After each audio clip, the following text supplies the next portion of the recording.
Megan, this is Don. When you're ready, will you unmute yourself and help me get things set up for y'all's presentation?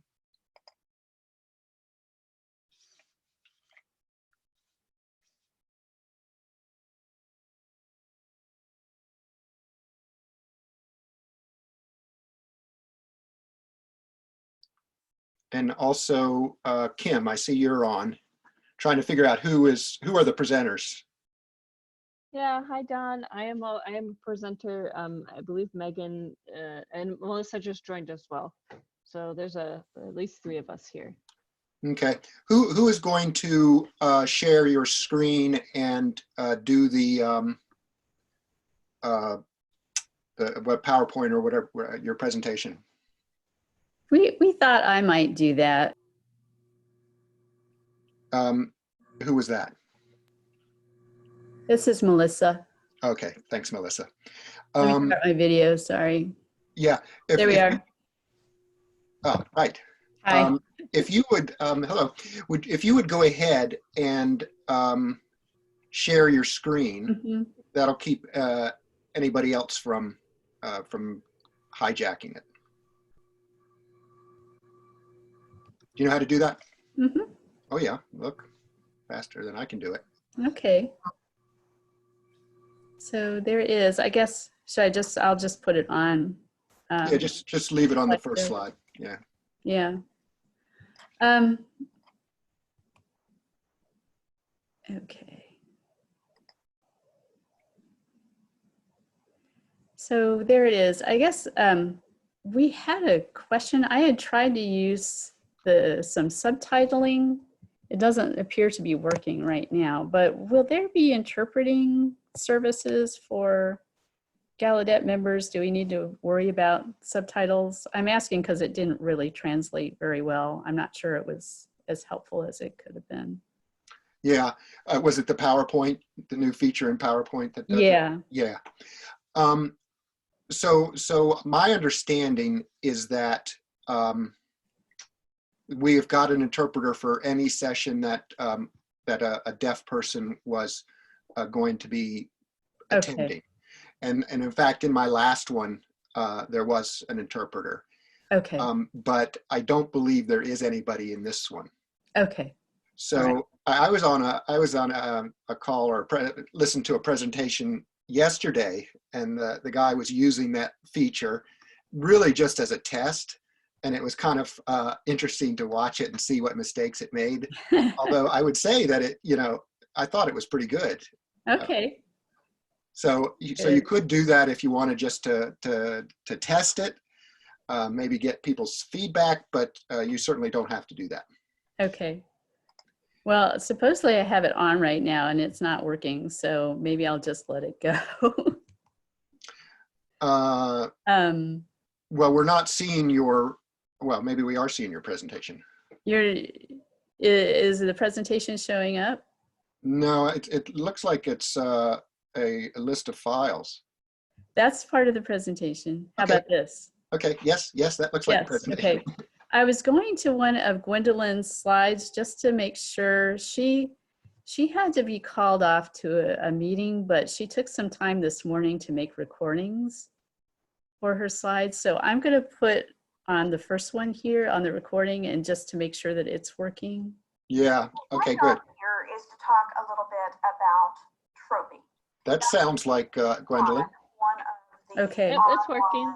Exhibit platforms. However, in order to plan an online exhibit, it is essential that you have to organize whatever. That seems to be working all right. Okay, I'm going to, everybody's supposed to come in muted, but you're able to unmute yours as you're changing speakers and so forth. Okay. And we have exactly 45 minutes. We have to end on time. We're recommending that you save about 10 minutes at the end for discussion. If yours are, well, we should probably do that, especially if yours are 4 or 5 distinct different presentations. just so that you get the timing right. Mm-hmm. And I'll let you know when we get to 10 minutes if you're still, I guess, if you go in the order I have, Melissa's still talking. And I'm gonna encourage attendees to put their questions in the chat as you go along. Okay. And then you can go through them at the end, or if you want to have, you know, one person reading them to other people answering them, or something like that. That's up to you all.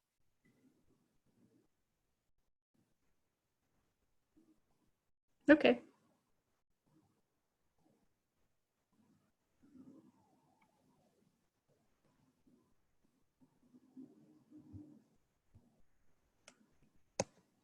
Kim or Megan, do you have any questions or?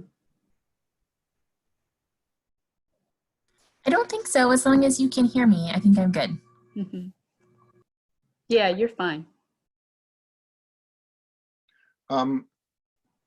Melissa, remind me how to say your last name. Is it Becker or Betcher? It's Becker. Mm-hmm. Okay, thank you.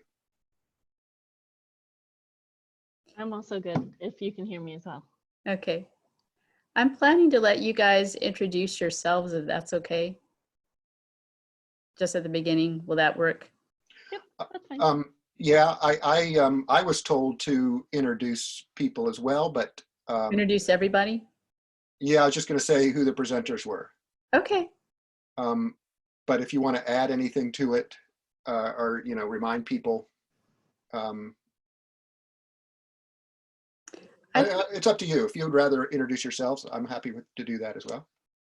I'm okay with you doing it. I think I just might say what I said about Gwendolyn, that she's here in spirit. Right. We'll hear her voice, but she's not, she had to be called away to a meeting.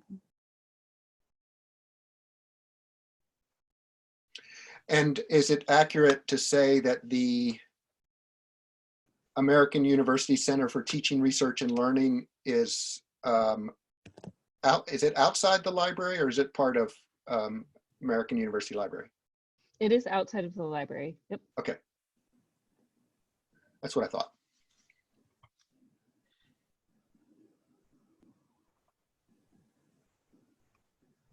I'm hoping my background is okay. Do you think that's all right? Oh, yeah. Yeah, I think it's good. Okay. All right. The presenter in my last session was in his laundry room with his foil stuff was behind him. Interesting times we're living in. And this we kind of upgraded our Zoom account for this and for the future, and it's got a feature that I don't know how to use, but some people were playing with it yesterday, where you can have like a green screen, you know, or and so Aaron had it up like he was in the Library of Congress. Oh, nice.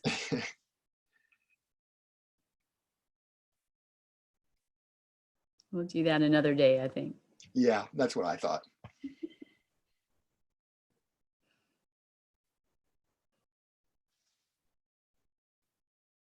Okay, I'm going to mute myself for a while.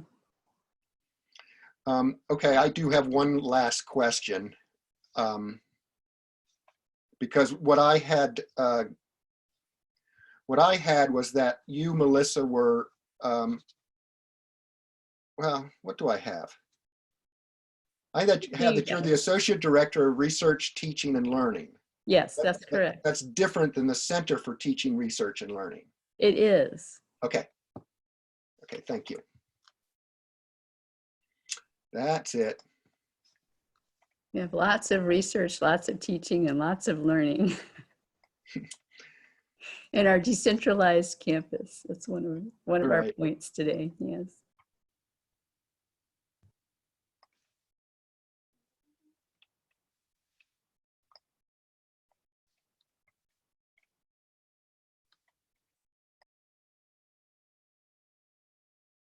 Pictures that they may take at museums and archives are often under someone else's copyright. And therefore, the advice that we need to give them is to always check and record the rights situation while they are taking the picture, while they are at the original location. Sometimes it is the original owner or a donor who maintains the copyright, and all of that information needs to be kept together with the image itself.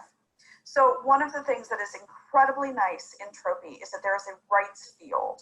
And a pro tip that I give researchers is to include a URL in that rights field to any policies so that you're able to find them later. So it is important to note that, of course, you can always cite any of the materials, but if you end up wanting to duplicate a photograph in a collection, you may need to seek permission, and this includes in a public online exhibition. Okay, so let's take a look at what Tropy actually looks like. So I take a lot of archaeological photographs. And what I have done here is I have put some archaeological photographs that I have taken on a trip to Eleusis in Greece. And this is for a project I am doing on the Eleusinian mysteries.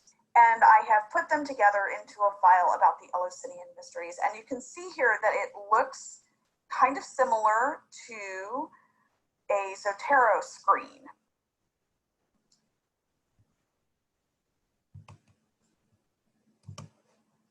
One of the most important reasons to use Tropy as a researcher is that you are able to either utilize existing or create meaningful metadata schemes that allow for subject access to your various research photographs. So in this particular instance, one of the aspects of ancient Greek religion that is very important are cave temples. And I have utilized a subject heading of cave temples and made this accessible through Tropy so that I can pull together all of the different research pictures that I have taken about sacred caves in Greece. So just again, to give you a sense of what the screen looks like here, these are the pictures that I have of the Platonian cave, which is the most important sacred cave in the archaeological site of the Eleusinian mysteries. And if you look over to the upper left-hand side, you'll see that there is an option that I have used for Dublin core. Below that, what you will see is that there are actually two pictures that are linked together into a single file here. One of them is a little bit more distant shot, and then the other one is a close-up. And I was able on the, you see on the right, you've got the picture, and then below it, I was able to give a meaningful summary as to what I am looking at, which, given that so many of my research pictures are archaeological sites, it is very easy to quickly get into a point where you're not sure why you're looking at which pile of rocks. So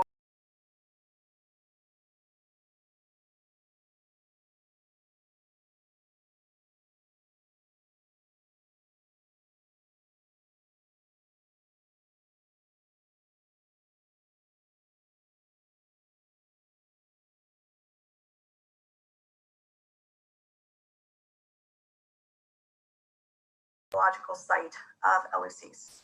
And I want to point out a couple of things. If you look over on the left-hand side with the Dublin core area, first of all, what you'll note is that the date and type are very specific language. So one of the things that I do in the workshop when I teach all of Tropy is that I give out a list of places in which you can find appropriate controlled vocabulary. In this case, I am using controlled vocabulary from the Getty. And so that is there. And then the identifier is where I have the specific object number associated with the collection. Because there are no actual rights issues with this particular collection, I, as the photograph owner, have the rights. And I have made a note of that.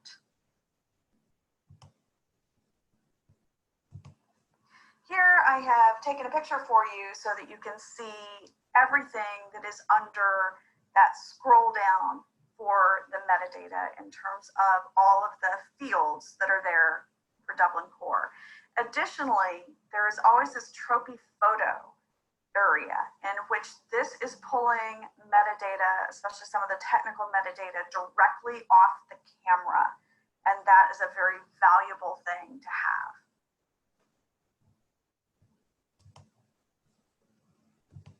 So finally, Tropy enables you to create various tags that are essentially keywords for your particular project, and it kind of keeps up and tracks them through creating these lists of tags. So that is our brief overview of Tropy. As I have said, it is not an online exhibit platform, but one of the hardest parts of creating an online exhibit is making intelligent decisions about which graphics and pictures to use, and therefore organizing your images can be extremely helpful. Thank you. Okay, now we'll turn to Great. Kim. Yeah, thanks, Melissa. Thank you all for having me. Again, my name is Kim Westmeyer. I'm an instructional designer in AU's Center for Teaching, Research, and Learning. And the tool that I help to manage in my capacity in the center is I am the webmaster for EdSpace. What EdSpace is our unique individual installation of WordPress. WordPress is a content management system, so it is a website builder.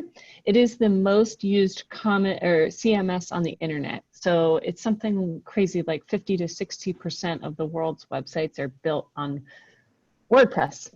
So we have our own installation, which means that we have our own domain. So when we have our URL, it is listed as edspace.american.edu. And then anyone who wants to create that can create a subdomain. So for example, we have a website for CTRL. So it's edspace.american.edu/CTRL. We chose to use WordPress because it is used so widely, and we wanted our students to be able to use it and transfer these skills, but also because it's a fairly simple CMS to use anyway. We've had a lot of themes and plugins added, which make it fairly easy. We've streamlined everything, made it free for everyone at AU to have a website if they want one.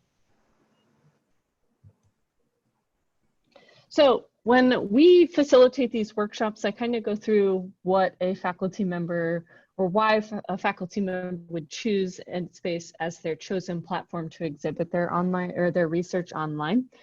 So a couple of things. If the project is collaborative, there can be multiple people who are managers of a site, administrators of a site, so that they can then go in and edit different pages.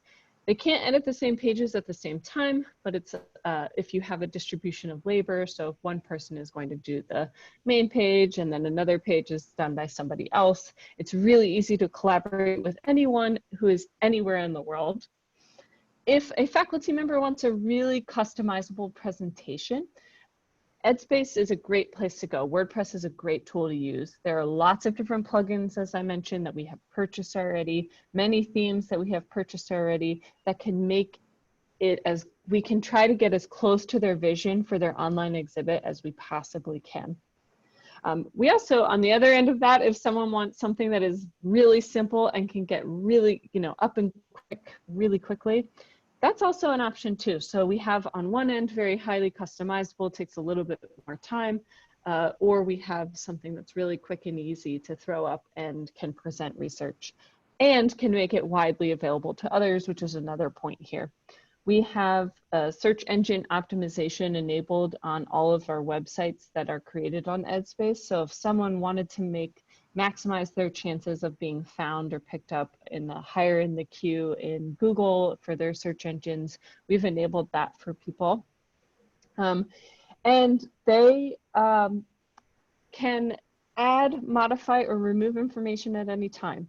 They do not have to wait for any of us. This is really something that is faculty driven.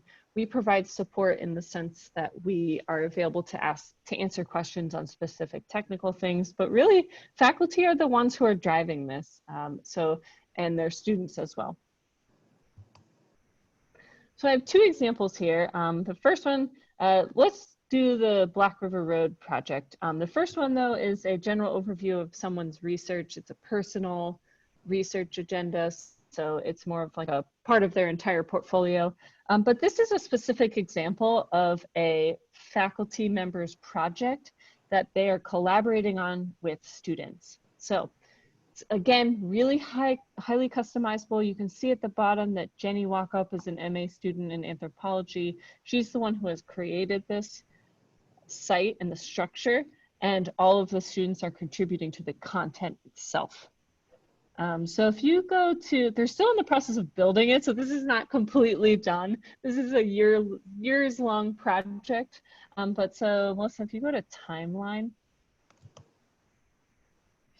so this is an example of something that maybe wouldn't be as easy to present in a print forum. So they haven't added anything here, but it's pretty interactive. You can touch things and click on things. It's pretty cool.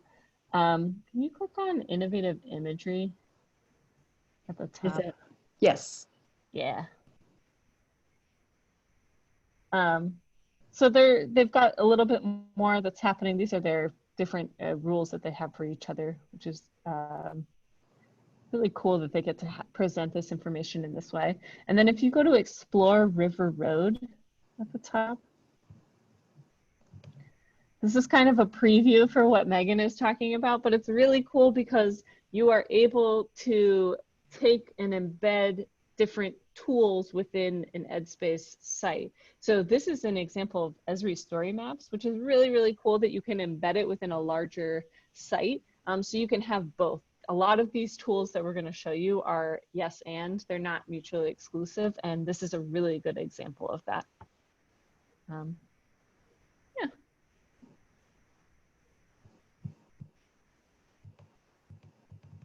Let's see. What's the best way to get back quickly? Here.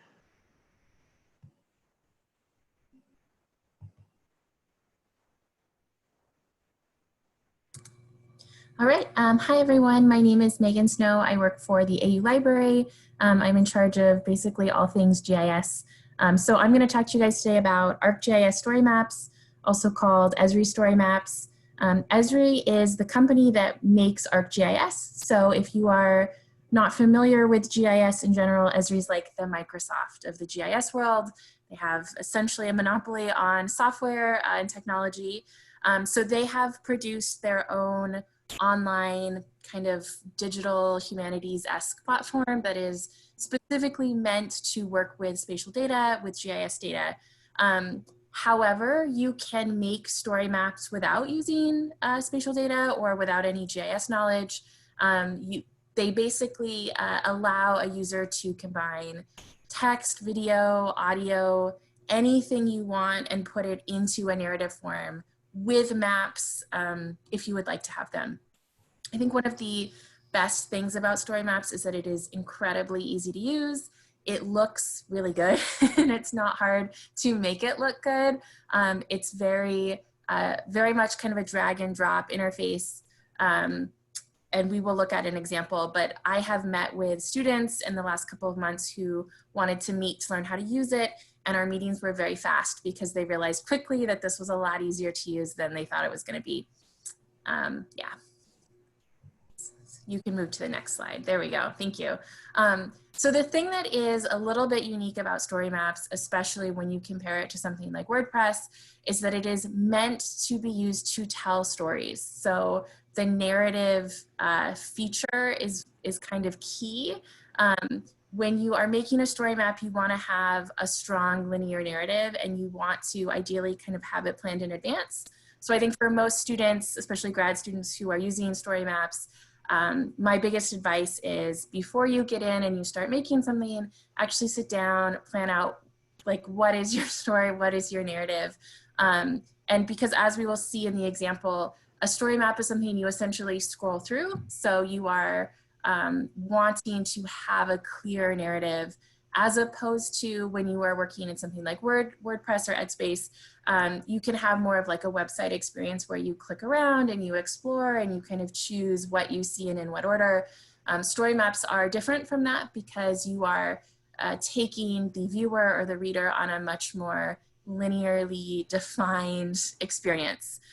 What is really nice about story maps that makes it distinct from other kinds of platforms is that you can both use spatial data. So if students have existing GIS data or spatial data, they can use and embed that in the product. It works with ArcGIS Online, but also you can create what they call express maps, which are basically maps that you make by drawing on screen. So you can make maps in story maps in a way that is super easy, and that is different than if you tried to make a map or create spatial data in GIS software, where you would have to have some background knowledge on how to do that. Story maps, you really don't need that background knowledge. Okay, so yeah, if you want to click that first example, Melissa, it'd be great. And then you can just either scroll down once it loads or use your down arrow to kind of go through it. So you'll see as she scrolls, this is a project made by an AU grad student last year. You can see it has a lot of text. You arrive at a map. When you arrive at a map, you can click around and explore a little bit. And as you keep going down, you'll notice the text on the left side of the screen moves. So this is kind of a drag and drop platform. When you go to create a story map, you can choose, now, I want to add text, then I want a headline, then I want a map, then I want a large picture or a video to play. You get to kind of choose what you want and the order in which you want it. So this story map obviously does utilize a number of DC maps. You could actually make one with no maps, and you could just have images and pictures, and it would work just as well. So story maps can look quite different from each other. And you can also see this is an example of what in Kim's presentation, someone had embedded a story map into a larger WordPress website. While this continues, the one other thing I will say about story maps is that if your university has any kind of ArcGIS licensing subscription, which you probably do, at AU, our ArcGIS licensing runs through the library, which may not be true at all universities, but it is likely that someone on your campus has one. If you have existing ESRI licenses that you pay for, ArcGIS Online comes included as part of that. So we don't pay extra for story maps. It's something we already pay for, but you may need to find out who on your university campus has that access and has that control if it's not already the library. You can also create free story maps accounts, but I think they might be time limited. I do think there's a slight difference in what you get.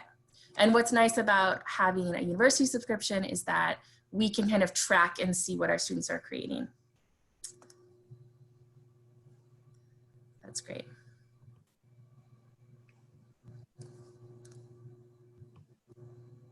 Okay, thank you. So the last program we're talking about today is Omeka-S. Again, it is a web publishing platform for storing research images and also creating online exhibits, also developed by the Roy Rosenzweig Center, as Tropy and Zotero have been. They have developed different versions of Omeka.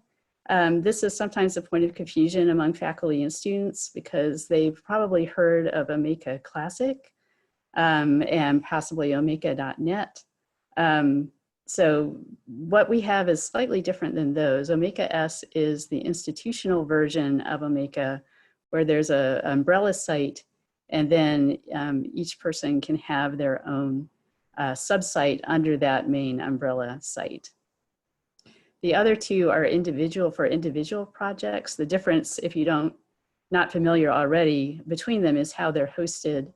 Regular Omeka, the individual is responsible for downloading the software, installing it on a server that they have or have access to, and maintaining that software. Omeka.net is done for you through a corporation that partners with the Roy Rosenzweig Center.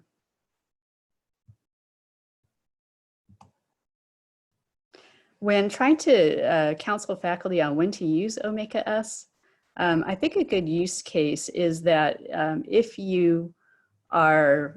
the image storage is equally important to you as the display, That's a plus with Omeka-S. It's really intended to be an archive. I wouldn't say it's a preservation level archive, but it is sort of intended for long-term storage. So someone who's collecting images, adding them, on a regular basis, wants to keep them organized and available for a certain longish period of time, and then draw them out to make various exhibits with. This would be a good use case scenario for Omeka-S.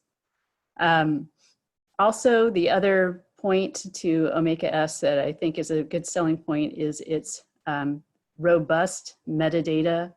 It has templates for a number of the different standard metadata schemes, and can then allows you to put the metadata in, and then makes that available then to search engines so that they can find the site. Another interesting use of Omeka-S that I mentioned is that it has been used by a number of places for collaborative projects in which community members are encouraged to submit something to the archive, and then it gets stored and displayed through Omeka-S. One of the famous ones I can think of is Documenting Ferguson, where the events of Ferguson, Missouri, the community was invited to submit videos, poems, stories, etc., through an add-on form that they put onto their Omeka-S site. And then they took those submissions and are now storing and displaying them indefinitely. Here's some samples. I do have Documenting Ferguson up, but I'm going to show this example. This is a project that Masters of Arts students in art history did. This was in service to completing her degree, which she graduated this past year, and it gave me permission to show her site. Here's the navigation through here. You can see there are various ways to do this. And this is just to give you a sense of what it looks like, sort of the things you can, the different navigation methods that you have, some of the things you can do with it. It's got a next at the bottom here. You can put the images in various ways and make the text wrap around them. There are various modules that you can use to display the images how you would like to. So it gives you a very nice looking site. I think one of the downsides is that there are exactly 4 templates. So, you can customize, it's infinitely customizable. We're still working on, how to do that. But it gives you some options with these templates just the same. Right now, I think Omeka-S is mostly being used for projects like this and also for teaching on our campus. I just taught a workshop full of students taking a museum studies class, and they're all going to be doing, they're going to all be curators of their own online exhibits as their final project, which is kind of exciting. I hope that I'll be able to see some of those.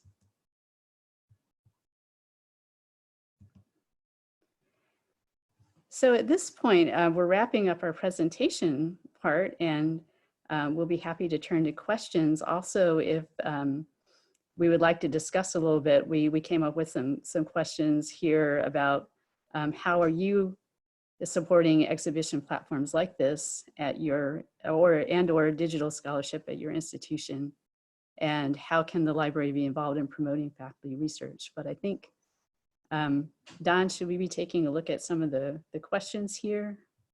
Yeah, take a look at those. Go right up to the top of the group chat window, and you'll see a couple, and then you'll see some comments about when Gwendolyn's voice cut out for a minute. Okay, so we've got some. And a couple more questions. All right. Let's see. Okay. Okay, we can, I'll probably speak to this. I think a little bit of both. I've had more cases of people getting in touch with me about Omeka after our workshop series last fall. I don't know what your experience has been, Kim and Megan. I've had a lot of grad student interest in story maps. I think particularly our public history program has at least one class where, based on the existing final project for that class, students have been asking me for story maps accounts. So I think it's a combination. I think sometimes I recommend it to people, but there's definite like organic student interest in it. Mm-hmm. I'd say that we have fairly consistent student interest in this. So EdSpace and WordPress, our EdSpace installation, is available to students, faculty, and staff. Students definitely request it for these things. I'd say the majority of the people who are requesting these things for online exhibits, though, are faculty who are working with students, though. Mm-hmm. It's a question about how much money the tools cost to run on an annual basis. Omeka-S is open source, so all the costs are really staff time to install it, maintain it, teach it, figure it out. I looked it up since I spoke a few minutes ago. With story maps, it looks like they no longer offer a free version they used to. So I would say it depends on what your university is already paying in terms of its ArcGIS licensing and subscription. So for us, it's not an added cost, but there is a ceiling of users. So if we had enough people using it, we might then have to pay more to increase the number of users. In terms of EdSpace, our costs are only associated with hosting our domain. So edspace.american.edu. That costs about $1,000 a year. We use WP Engine to do that. It's really easy to do. Melissa, if I can just jump in and say that Sure. we do host Omeka-S servers for a couple of institutions at the WRLC Data Center, and then I think quite a few more Omeka Classic sites. Okay, we're moving on to some of the other questions. What if you want to have a Creative Commons license? I think Gwendolyn would be better to answer this question, but I think with Tropy, it's not so much about having one license or the other. I think it's about recording the license you have. So you can remember for each image. But I think you can work with images of any license type. So far, I've not provided a grading rubric to faculty. I think what they're being graded on, at least for this class that I just spoke to, is content mostly, but I'm not sure really about that. It's a class about museum practice, so I think it's more about the design than the technology, but I could ask the faculty member about that if people are interested. Will a recording of the webinar be available later? I think so, right, Don? Yes. You could get to it from the annual meeting site.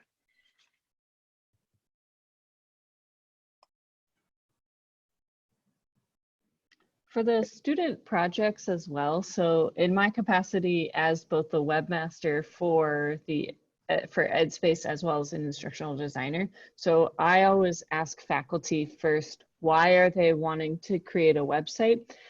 So I have them think about the learning outcomes for their class.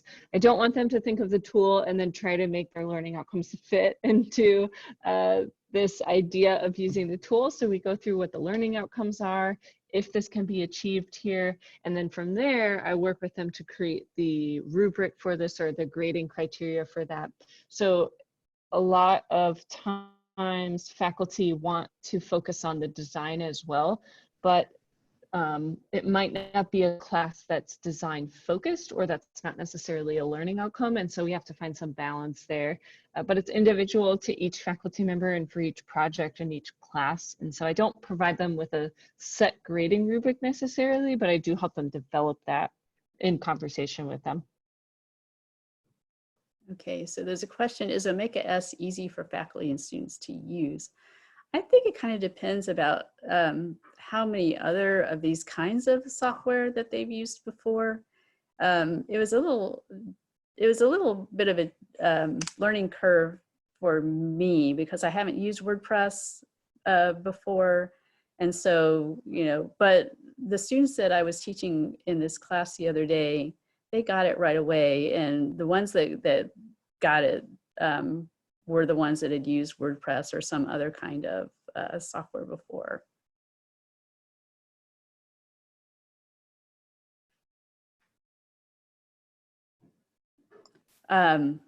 Next question about archiving the projects in the library repository or where. We are actually talking right now with our archive specialist about how to archive these projects long term. We just started, we've have about 6 months to a year worth of projects on there. They're not that many right now, but we're looking ahead to try to figure out how to store these long term.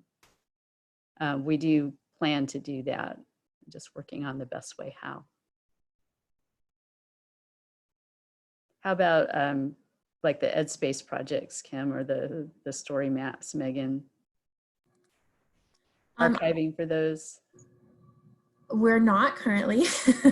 I think the shorter term goal is almost more just to kind of collect the projects done and see if there's a way that we can make them accessible to give them greater visibility. So that's probably step one before we get to archiving. I'm not sure kind of technologically how archiving works, so that's definitely a conversation we haven't gotten to yet. For EdSpace, we're currently not archiving anything because they are live websites. They're, people, yeah, we haven't archived anything yet. We have just shy of 2,000 sites at the moment. And I'm one of the only people who would be working on that. So that is currently beyond my capacity at this moment, but we are thinking of ways. We don't deactivate any sites if a student graduates or moves on because they might want to use it and continue to use it. We are considering taking some of the sites offline if there hasn't been any activity in, say, 5 years. It doesn't affect our pricing necessarily. So right now we're just keeping everything. But when it comes to a point when we do hit that ceiling, which we haven't yet, again, as I mentioned, then we'll consider doing that. But nothing like a library quality archival, no.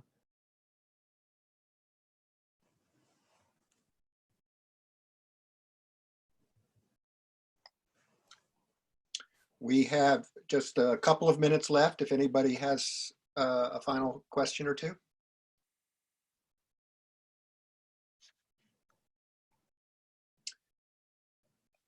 And if not, I'd like to thank again our presenters and all of you. Thank you. Thank you. All right. Thank everybody.